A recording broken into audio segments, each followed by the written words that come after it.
Shoes are more important than we can ever realize. Shoes are transportation. I never saw so many kids with one foot because they'll get a small infection and it results in amputation. The thorn in Kenya, they die within seconds. In Cameroon and Ghana, it's the scorpions, and they're everywhere. There's things on the ground that kill, parasites, kill. Dangerous. What if you can change the world for someone? You can, and when you do, the world changes for you.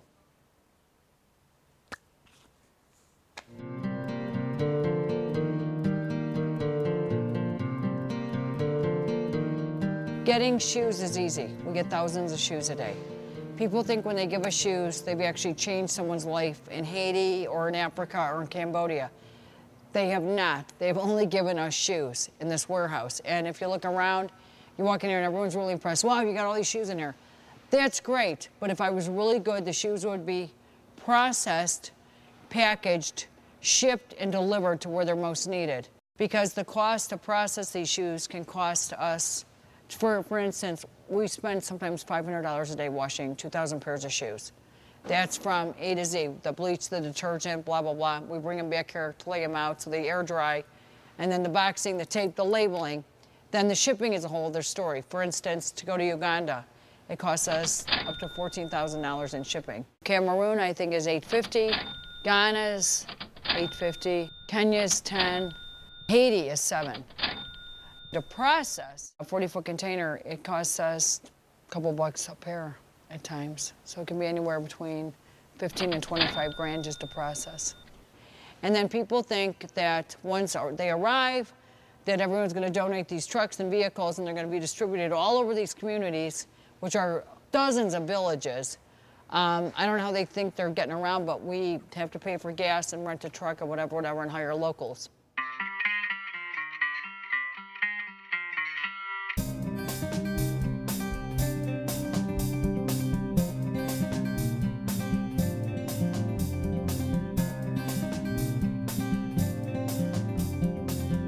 We try to send the shoes specific to the need of the location and what people desire. That's what giving is, what they want, not what we feel like giving or have extra of. We're working on a shipment to Manila, Philippines, and when we asked them what they wanted, it was flip-flops.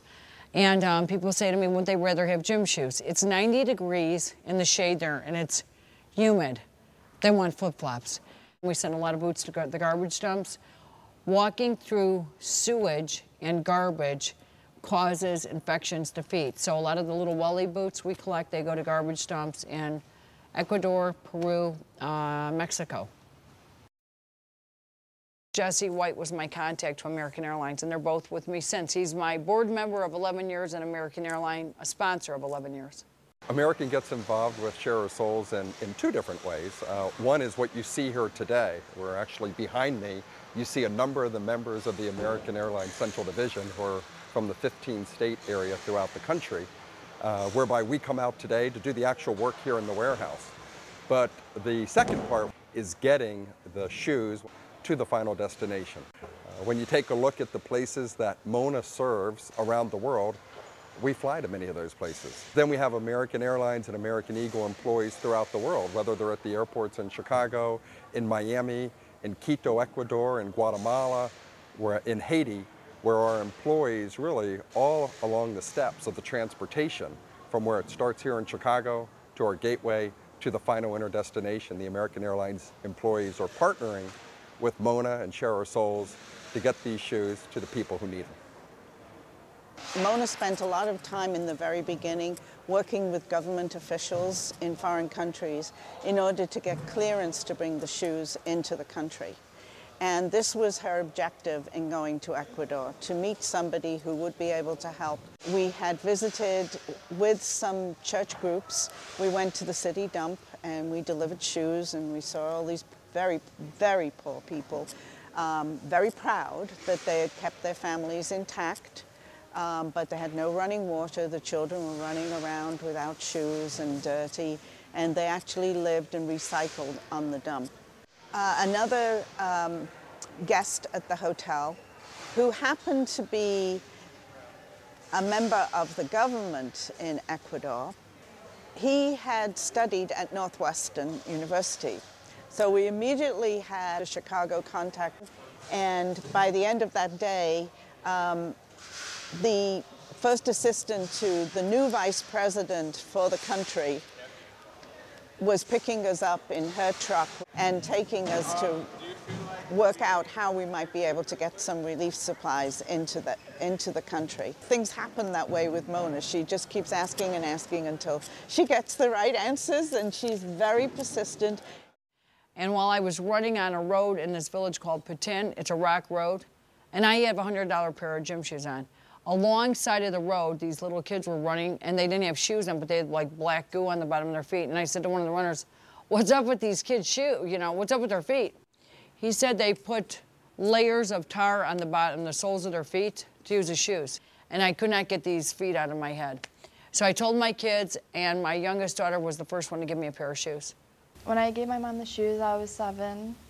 And I gave her 2 shoes. I only had 3 pairs, but I thought it was important knowing that there are other kids around the world who didn't have any and who are in need of them to go to school, for transportation, ways to get food and water. So I felt the need to give the shoes to my mom. But it's not only about the shoes, it's a health issue too in these locations. I never saw so many kids with one foot because they'll get a small infection and it results in amputation. Injury is often associated with an infection. So if you get a thorn in your foot, you can get an infection, which can be pretty devastating for people who are largely rely on getting around. You know, they don't have cars, and buses are few and far between. They don't have bicycles, so getting around, you've got to use your feet and legs. And so if you have an infection, you know, it's very difficult to hop around, and people in rural communities have long distances to go. They don't have water at their villages often. They have to walk and get water from a communal source and then walk back, and it can be miles each way. So this can be a devastating problem if they get an injury or infection in their foot, which will prevent them from just getting basic needs.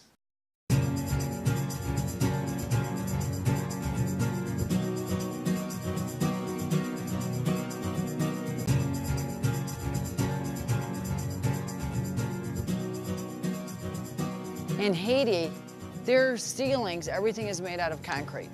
When people heard the rumble in Haiti, they ran inside of their houses, the ones that had them. So that's why in Port-au-Prince, where most of the ceilings are cement, they were crushed. And in the villages, they're all like straw huts.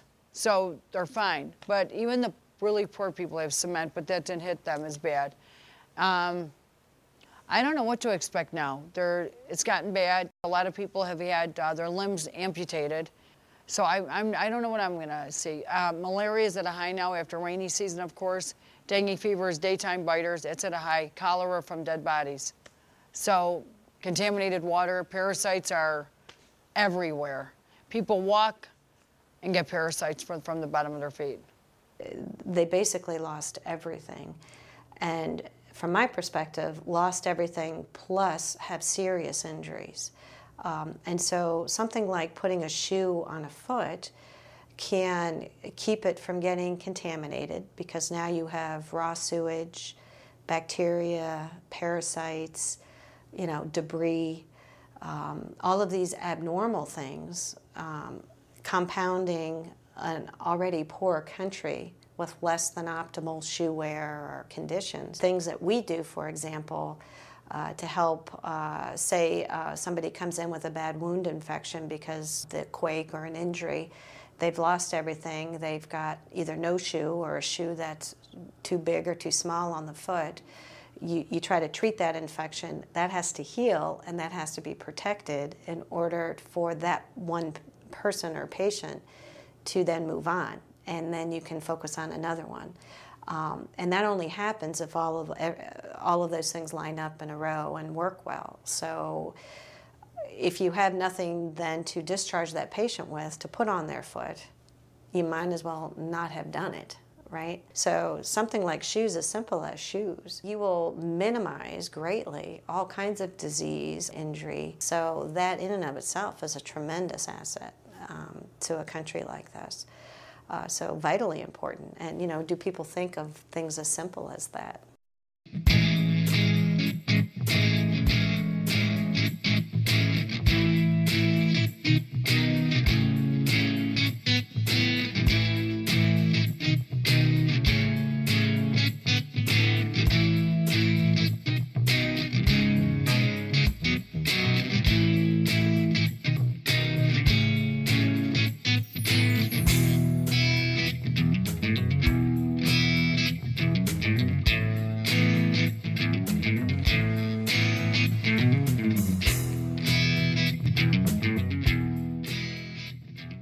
We don't get any grants. We have not gotten any yet because I never want to share your souls about the money. Say, for instance, say I had a group that was working in my yard and they go, Miss Purdy, we just gave you 100 pairs of shoes and now we want to give you money. I would be the first to say, I don't want your money. I want your time and your hearts. I'll do everything with the money. And even though I'm a hairdresser and a single mom with very little, I do a lot with very little.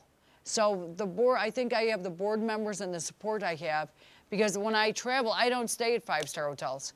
I stay with the locals because I want to know what they need. I want to talk about them so I come back and report to all of you what I learned. You know, I want to be the catalyst.